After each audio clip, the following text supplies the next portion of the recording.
everybody, this is Megan and Chloe. Today we're going to be talking about the fast fashion industry. We performed an institutional analysis of fast fashion in order to define the problems in this industry as well as solutions to these problems. So what is fast fashion? Well, according to Dictionary.com, it's low-priced clothing that is brought to the market quickly and copies fashion trends created by luxury brands. However, we realize that the fashion industry itself is a highly complex system. Fast fashion is a lot more than cheap and trendy clothes. It has many negative implications.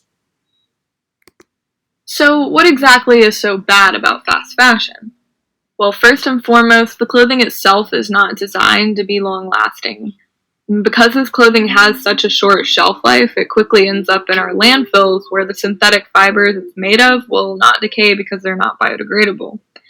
Additionally, fast fashion encourages unsustainable consumption because since it's so cheap and non-durable, we end up buying more and more and in turn wasting more. Lastly, fast fashion perpetuates social injustices as many of these factories exploit their workers with inhumane labor conditions and wage theft. So for our case study, we chose to do the collapse of the Rana Plaza factory. Here's a short video to give you an overview of what happened.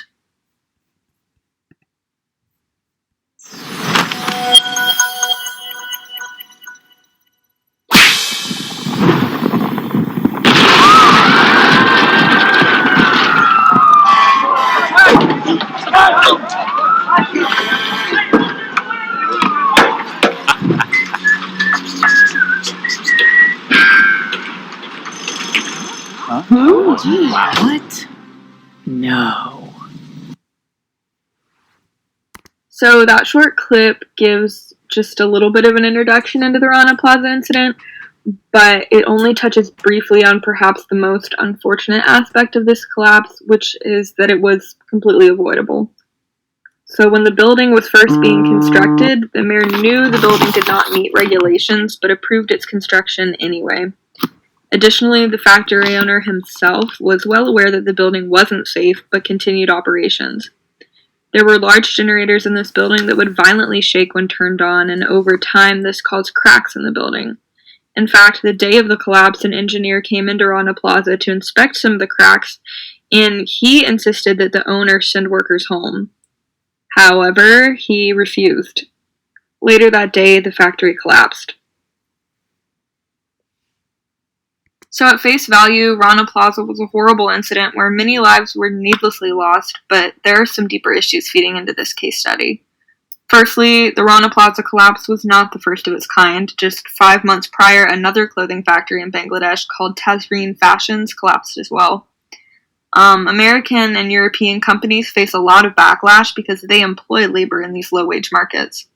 Walmart, Gap, and Adidas are just 3 of the major brands that were manufactured at Rana Plaza. However, factories like these stay in business because our consumption culture allows them to, in fact, demands them to, because we desire more and more stuff and suspend our ethics at the expense of these exploited workers. Also, the garment industry plays a massive role in Bangladesh's economy, as you can see by the stats below. So the troubling thing is that there are 4,999 other Rana Plaza-esque factories in Bangladesh that we can't simply eliminate. They're exporting clothing to all the major brands and retailers in the world. And if those companies were to pull out of Bangladesh, the economy would collapse. So we have to look for a different solution. We decided first to do a stakeholder analysis of the Rana Plaza case study itself. We measured actors in the study and interest in power. We found that the factory workers at Rana Plaza had very high interest in a safe workplace, but low power, as they simply did what they were told at their job. The factory owner had very high power and could have prevented the collapse, but he lacked interest in the workers' well-being and did not want to spend the money of the repair. The mayor had quite high power, but little interest. The companies had less power than the owner, but more interest due to the support after the collapse, which is not totally justifiable, but upped their score for us. The engineer that inspected clearly had pretty high interest in safety, as he told the owner, but no power on telling the workers what to do. So it is clear that power played a role in the case study, and as we found, in the whole industry itself. We also used McIntyre's framework to perform an institutional analysis of the fast fashion industry. Though all these findings aid us in framing our solution strategies, we've put a star by the areas that we believe are best for targeting our solutions. So those areas are our values of efficiency and profit, the norms, which we've split into those within garment factories and those within our consumerist society. Within garment factories, the norms are low pay for factory workers and corruption of those in high positions of power. And for society, our norms are consumption equals happiness, and the tendency for consumers to look the other way in pursuit of cheap clothing. Then, for social structures, we found the large corporations that purchase from these factories to be particularly important. So with these analyses, we've found that those within high power positions tend to value profit and efficiency over the well-being of factory workers, and that fast fashion itself is driven by our economic climate, social structures, and unsustainable patterns of consumption. So here are some solutions.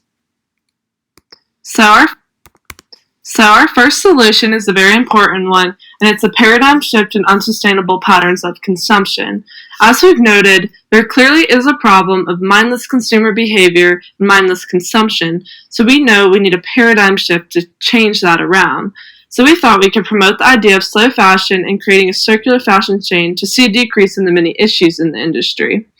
We realized that this would take collective action, so we can see a lot of our next solutions contributing to this paradigm shift. The next solution is nonprofits and advocacy groups like Fashion Revolution. These groups reach the public and can spread awareness and spark change. Fashion Revolution, for example, was started by activists who noticed the ethical problems of the fashion industry after the collapse of Rana Plaza. They have started a fashion revolution in trying to create transparency in the supply chain, harsher building regulations, promoting slow fashion, and overall more ethical industry. They coined the phrases, "Who made your clothes?" "Who made my clothes?" and "I made your clothes," and have spread it through media platforms such as Instagram for individuals to join in and know the history of their clothes, who made them, and where they come from. The next solution is incentives for businesses to become more sustainable.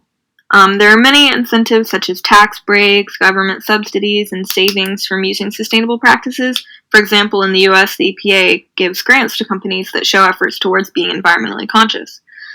Also, many countries are seeking higher labor and environmental standards from their suppliers, so if change doesn't happen, these wealthier countries could potentially pull out. We used the figure from Larson and Gleat to show how the practices of small, sustainable startups can influence large corporations and provide examples for those corporations to follow.